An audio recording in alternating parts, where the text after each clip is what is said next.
একজন ইঞ্জিনিয়ার এবং একজন কৃষক ট্রেনে করে বাড়ি ফিরছে। ইঞ্জিনিয়ার সাহেব ট্রেনে বসে থাকতে থাকতে ক্লান্ত হয়ে কৃষককে বলল, ভাই চলেন আমরা দুজন একটা গেম খেলি, এতে করে আমাদের সময়টা খুব তাড়াতাড়ি চলে যাবে এবং আমরা খুব দ্রুতই আমাদের গন্তব্যে পৌঁছে যাব। তখন কৃষক বলল, কি গেম খেলবেন ভাই, শুরু করেন।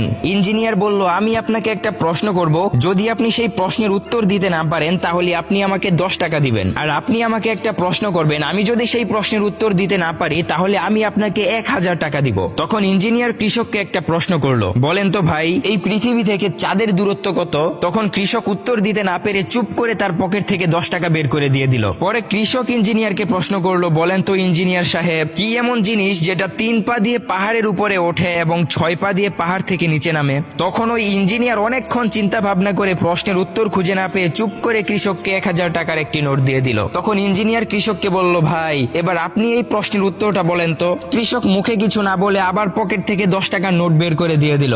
ইঞ্জিনিয়ার অবাক হয়ে বলল, ভাই আপনি আমাকে টাকা দিচ্ছেন কেন, প্রশ্নের উত্তরটা দেন। তখন কৃষক বলল, ভাই আমার নিজেরই তো এই প্রশ্নের উত্তর জানা নাই, তাই তো গেমের নিয়ম অনুযায়ী আপনাকে 10টা টাকা দিলাম। তখন ইঞ্জিনিয়ার বলল, লও ঠেলা, কার সঙ্গে লাগতে গেলাম, 990 টাকার বাঁশ দিয়ে দিল।